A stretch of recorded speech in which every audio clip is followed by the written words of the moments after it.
So Cramer's rule is a way to solve systems using matrices.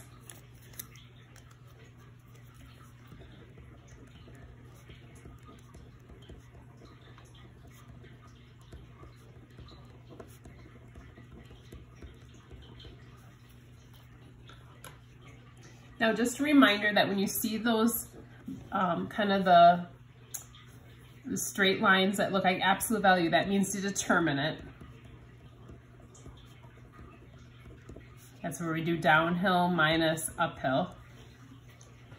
So in this problem, we'll have to do the determinant 4 times. Well, actually 3, I'll show you why.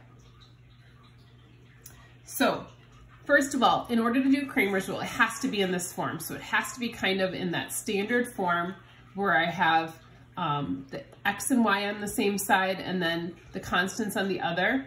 And the x's have to be lined up, the y's have to be lined up. So it must be in this form.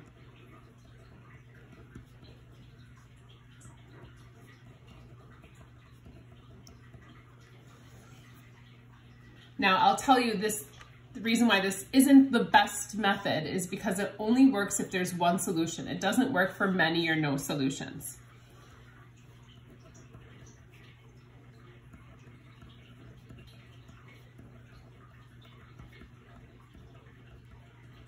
And the reason for that kind of comes up here, that the determinant can't equal 0. So it doesn't work for many or no solutions.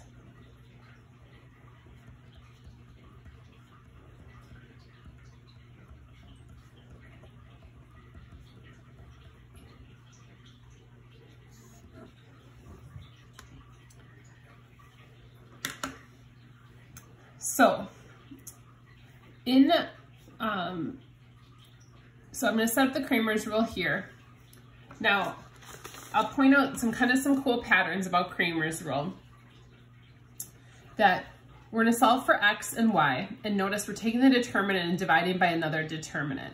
Now, the bottom of each of these are going to be the same. It's basically we're just taking these 4, but we're taking the x and y's out of them. So we're taking their coefficients. So this is going to be A, B, C, D. So these are the numbers in front of the x's and y's. Same thing over here, A, B, C, D. So you just take them without the x's and y's and pull them down without. And those are on the bottom of each of these. So we'll find these determinants and we'll divide the x's by those. Now for the top, this actually was pointed out once to me by a student. I just memorized the formula, but a student pointed out that if I'm solving for x, the x's are here, we're not going to involve those coefficients. We're going to take this e and f and put it in place of the x. So e and f is going to go there. So whatever is over here is going to go there. Same idea over here. We're solving for y, so we're not going to involve the y coordinate or the y coefficients. So that's going to go here.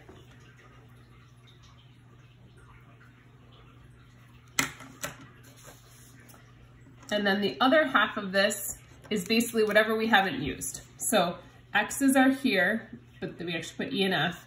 And then the y's, the b and d, are going to go here. And then this one, the a and c, will go here, because we already used that e and f. So we'll find the determinant of the top and divide it by the determinant of the bottom, and that's going to be our x coordinate. Now, if you notice, I actually grabbed the problem from our warm-up question. So this is the problem we did as number 1 in our warm-up, and I did that intentionally so that we can check our answers. Now, I don't want you just to go and do the warm-up the way we did it. Let's use Cramer's rule. So when I set this up, I'm going to set up an x, and then also a y.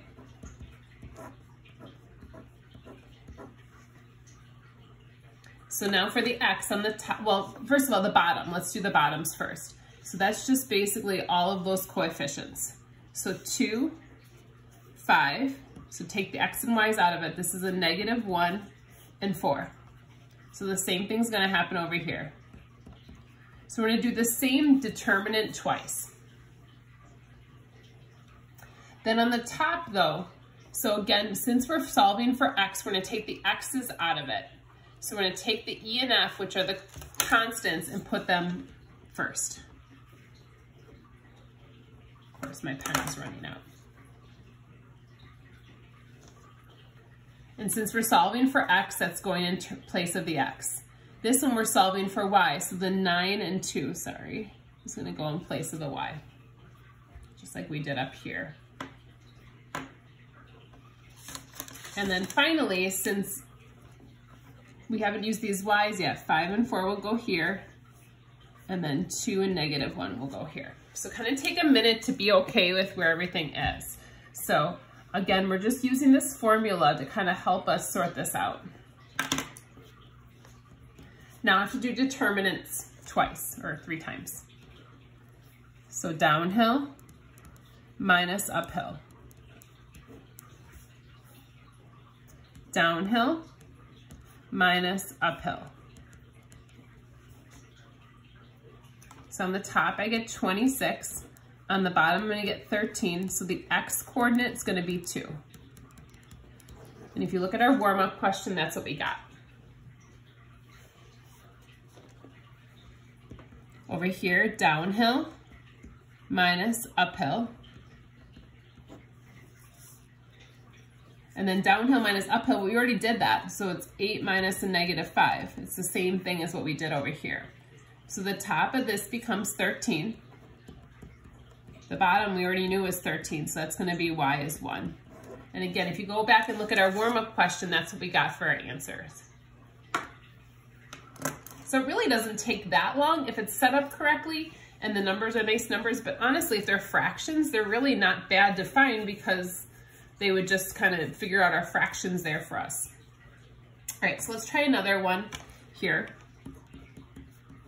And again, if you ever just want to pause and try it on your own and then kind of check what I'm doing, that might be a good idea. Kind of like sometimes in class when I say, why don't you guys try this first, and I walk around a bit, you can do the same thing. It's just you can time that out. So again, on the bottom, remember, we put these the way they are.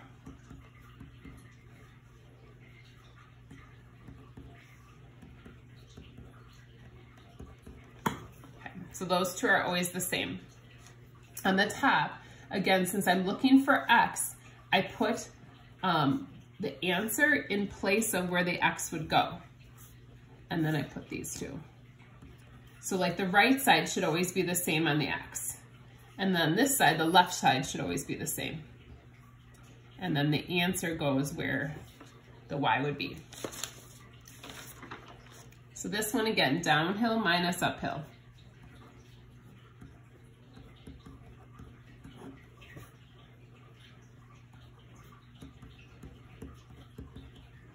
A lot of negatives on this one. This ends up being 10 over